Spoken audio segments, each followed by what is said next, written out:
ഒരു യാത്രികൻ തൻ്റെ യാത്രയ്ക്കുള്ള തയ്യാറെടുപ്പുകൾ നടത്തുകയാണ്.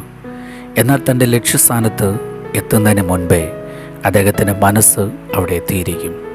മനസ്സുകൊണ്ട് യാത്രികൻ താൻ സഞ്ചരിക്കാനിരിക്കുന്ന വഴികൾ, താമസിക്കാനിരിക്കുന്ന ഹോട്ടലുകൾ, കഴിക്കാനിരിക്കുന്ന ഭക്ഷണങ്ങൾ, കാണാനിരിക്കുന്ന മനോഹര സ്ഥലം തുടങ്ങിയെല്ലാം മനസ്സുകൊണ്ട് അദ്ദേഹം കാണുകയും വികാരം കൊണ്ട് അതെല്ലാം അനുഭവമാക്കുകയും ചെയ്യുന്നു. അതിനുശേഷമാണ് അദ്ദേഹം അവിടെ എത്തുന്നത് പോലും. സത്യത്തിൽ അദ്ദേഹത്തിൻ്റെ മനസ്സ് ശരീരത്തെ ലക്ഷ്യസ്ഥാനത്തേക്ക് വലിച്ചുകൊണ്ട് പോകുന്നു എന്ന് പറയേണ്ടതായിട്ട് വരും. അതുതന്നെയാണ് വാസ്തവവും. ഈ യാത്രയിൽ അദ്ദേഹം വീണ്ടും പലതും കാണുന്നുണ്ട്. ചിലപ്പോൾ യാത്രയിൽ ഒറ്റയ്ക്കാകാം. എന്നാലും ലക്ഷ്യബോധമുള്ള മനസ്സ് ഇപ്രകാരം അദ്ദേഹത്തിനോട് മന്ത്രിക്കും, ഇതെല്ലാം മറക്ക്, ഇതിനേക്കാൾ മനോഹരമായത് നാം കാണാൻ പോകുന്നു. ഒടുക്കം ആ മനസ്സ് ആ ശരീരത്തെ ലക്ഷ്യസ്ഥാനത്തെത്തിക്കും.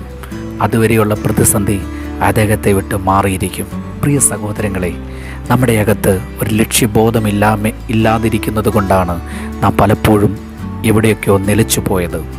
ഇന്ന് തന്നെ ഈ പ്രഭാതം മുതൽ നിങ്ങളുടെ അകത്ത് നിങ്ങളുടെ ശരീരത്തെ വലിച്ചുകൊണ്ട് പോകുന്ന ഒരു ലക്ഷ്യബോധമുള്ളവരായിട്ട് തീരട്ടെ. അതിന് സർവശക്തനായ ദൈവം നിങ്ങളെ സഹായിക്കട്ടെ എന്ന് പ്രാർത്ഥിക്കുന്നു. God bless you.